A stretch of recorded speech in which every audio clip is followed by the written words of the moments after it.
Bond characteristics में आज जो है वो bond length. Bond length is distance between two bonded nuclei. Distance between two bonded nuclei. अब ये बॉन्डेड न्यूक्लियाई आयोनिक बॉन्ड से भी जुड़े हुए होंगे और कोवेलेंट बॉन्ड भी उनको जोड़ सकता है। तो डिपेंड करेगा बॉन्ड पे। बस बॉन्डेड हैं तो दे इनके दरमियान जो डिस्टेंस बनेगा that will be known as bond length. Ionic compounds में जो बॉन्ड लेंथ मेजर किया जाता है तो आयोनिक कंपाउंड्स इसमें जो बॉन्ड लेंथ होगा वो क्या होगा कि radius of cation plus radius of anion. तो इससे हमें मिलेगा आयोनिक बॉन्डेड एटम का बॉन्ड लेंथ। और अगर कोवेलेंट हैं, कोवेलेंट कंपाउंड में फिर हमें ये मिलेगा कि covalent radii of one atom R covalent और plus R covalent of the other atom. यानी फॉर एग्जांपल HCl है तो इसमें covalent radius of hydrogen, covalent radius of hydrogen plus covalent radius of chlorine. जबकि वहाँ पे फॉर एग्जांपल NaCl है तो NaCl में cationic radius of sodium plus anionic radius of chlorine या क्लोराइड। तो इस तरह से हम उनको मालूम कर सकते हैं। जो यूनिट इनके लिए इस्तेमाल होगा, यूनिट यूज्ड, तो वो small unit of length angstrom इस्तेमाल कर सकते हैं। इसी तरह से पिकोमीटर इस्तेमाल में आपको मिलेगा। 1 angstrom equals to 10 power minus 10 meter and 1 picometer is equal to 10 power minus 12 meter। ज़्यादातर जो बॉन्ड लेंथ की कैलकुलेशन होती है तो कैलकुलेटेड बाय एक्स-रे डायफ्रैक्शन।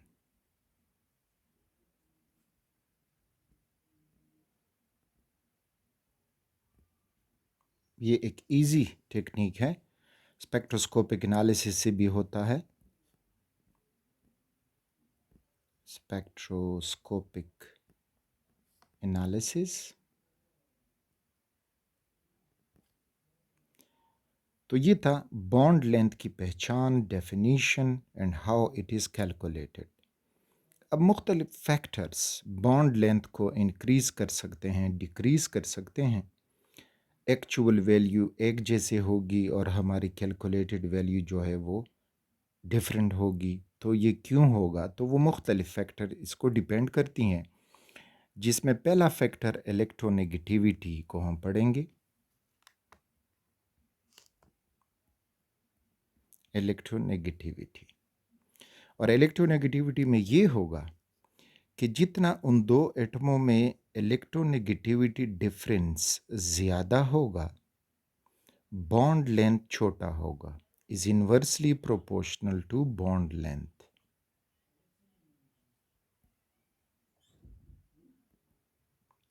अब ऐसा क्यों है? फॉर एग्जाम्पल, पहले एक एग्जाम्पल से इनको समझते हैं कि ऐसा होता है। अगर हम HF को देखें तो HF bond is shorter than HCl bond which is shorter than HBr bond and shorter than HI bond। तो इसमें एटॉमिक साइज का भी है, इलेक्ट्रोनेगेटिविटी का भी है। लेकिन इलेक्ट्रोनेगेटिविटी कैसे इसको इफ़ेक्ट करता है? तो हम कुछ इस एग्जाम्पल से इसको हम समझेंगे। हाइड्रोजन का हाइड्रोजन से बॉन्ड और इसको 2 पे डिवाइड करेंगे तो ये मिल जाएगा हाइड्रोजन का कोवेलेंट रेडियस। ये कोवेलेंट रेडियस 37 पिकोमीटर हमें मिलेगा। इसी तरह से क्लोरीन का क्लोरीन से जो रेडियस है उसको 2 पे डिवाइड करेंगे तो वो हमें मिल जाएगा एक क्लोरीन का कोवेलेंट रेडियस जो आता है 99 पिकोमीटर। अब अगर हाइड्रोजन और क्लोरीन आपस में बॉन्ड बनाएं तो HCl बन जाएगा, और हम अगर अपनी कैलकुलेशन के मुताबिक इनको आपस में ऐड करेंगे so 37 picometre is that for hydrogen and 99 picometre is that for chlorine. तो इनको ऐड करने से 9 और 7 16 3 और 9 10 11 12 13 136 पिकोमीटर, ये हुई कैलकुलेटेड वैल्यू।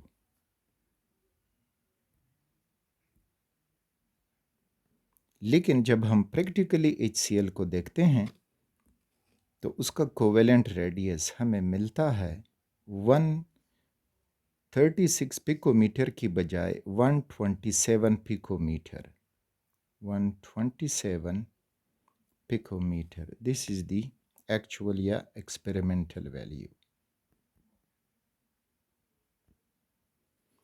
अब ऐसा ये क्यों हुआ? This is because of the electronegativity difference. Chlorine की इलेक्ट्रोनेगेटिविटी ज़्यादा होने की वजह से ये इलेक्ट्रॉन क्लाउड अपनी तरफ खींचेगा और इस तरह से जो हाइड्रोजन न्यूक्लियाई होगा वो इसकी करीब जाएगा। तो इस वजह से बॉन्ड जो एक्चुअल वैल्यू है उससे कम हो जाएगा। So we will get 127 picometre. तो जितना ये इलेक्ट्रोनेगेटिविटी डिफरेंस ज़्यादा होगा, फॉर एग्ज़ाम्पल यहाँ पे फ्लोरीन है, ज़्यादा इलेक्ट्रोनेगेटिविटी है तो ये हाइड्रोजन को ज़्यादा करीब लाएगा।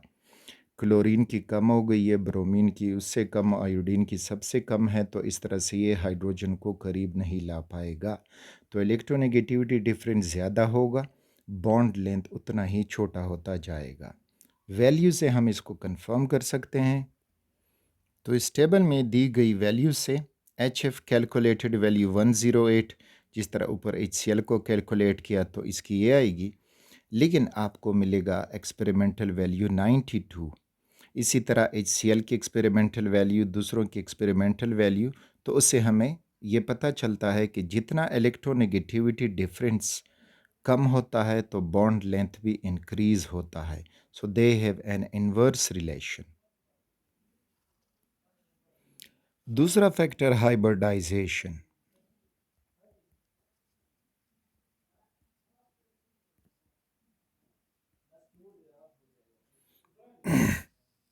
हाइब्रिडाइजेशन में अगर हम देखें, अगर हम इथेन में CH3 सिंगल बॉन्ड CH3, यहाँ पे कार्बन कार्बन का ये सिंगल बॉन्ड मेजर करें तो ये बनता है 154 पिकोमीटर।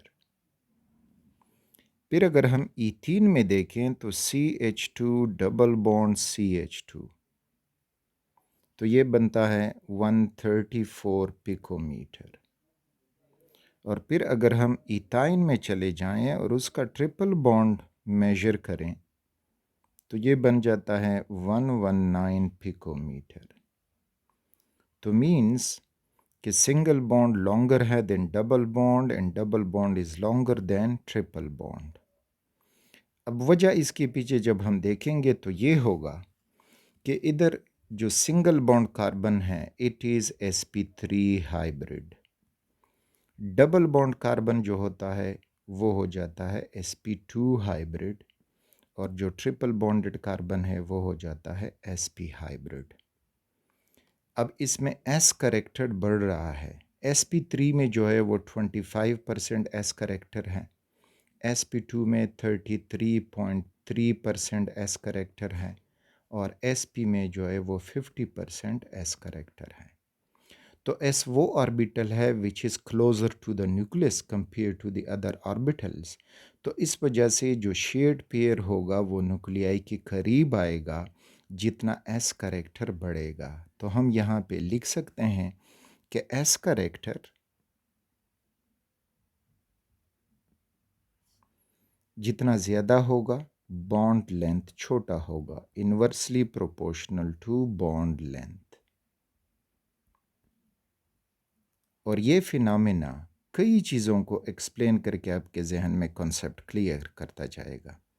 हाइब्रिडाइजेशन उसमें देखें, वही कार्बन है, उसने बॉन्ड बनाया होगा ऑक्सीजन के साथ, फिर उसी कार्बन ने डबल बॉन्ड बनाया होगा ऑक्सीजन के साथ। तो अगर आप हाइब्रिडाइजेशन को देखोगे तो उससे आपको पता चलेगा। तो sp3 हाइब्रिड ऑर्बिटल लॉन्गर होगा देन sp2 हाइब्रिड ऑर्बिटल, और sp2 हाइब्रिड लॉन्गर होगा देन sp हाइब्रिड ऑर्बिटल। अगला फैक्टर है वो एटॉमिक साइज।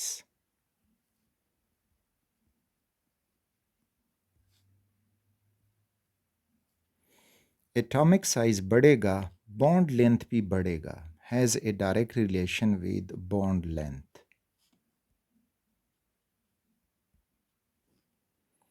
क्योंकि अगर हम सपोज करें ये फ्लोरीन F2 है, Cl2 है, Br2 है और I2 है। जब हम इनका बॉन्ड लेंथ देखते हैं तो fluorine bond is shorter than chlorine bond, shorter than bromine bond and shorter than iodine bond। हमने इलेक्ट्रोनेगेटिविटी को स्किप किया, यानी यहाँ पे अब होमोन्यूक्लियर एटम है। तो अब ये बॉन्ड क्यों छोटा हुआ? क्योंकि डाउन द ग्रुप जब हम जाते हैं तो इस ग्रुप में जो है fluorine, chlorine, bromine and iodine, down the group atomic size increases, you are getting a larger atom down। तो अब फ्लोरीन का जो एटम है वो छोटे होंगे। तो फॉर एग्ज़ाम्पल ये एक फ्लोरीन का एटम है, ये दूसरे फ्लोरीन का एटम है और ये उनके न्यूक्लियाई हैं। अब इन न्यूक्लियाई के दरमियान डिस्टेंस,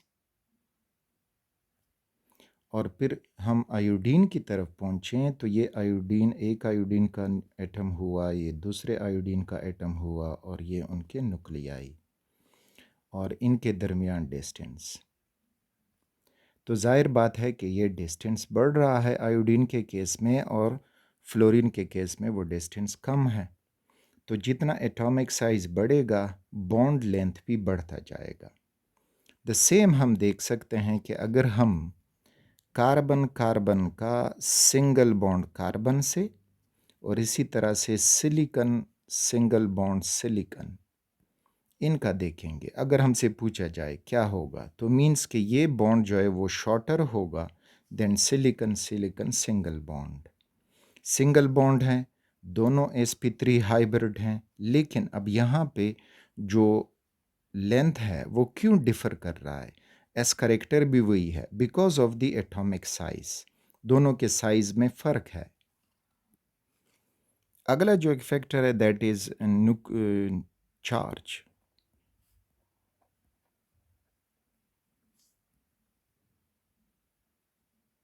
न्यूक्लियर चार्ज बढ़ेगा तो बॉन्ड लेंथ कम होता जाएगा, inversely proportional to bond length.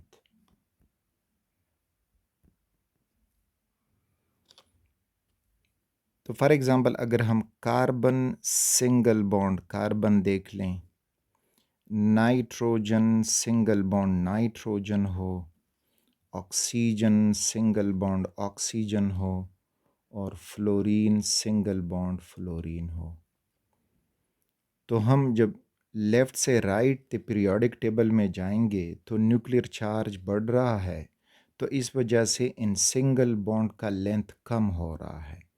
तो मीन्स कि कार्बन कार्बन जो सिंगल बॉन्ड है वो लार्जर होगा than nitrogen nitrogen single bond, larger than oxygen oxygen single bond and larger than fluorine fluorine single bond.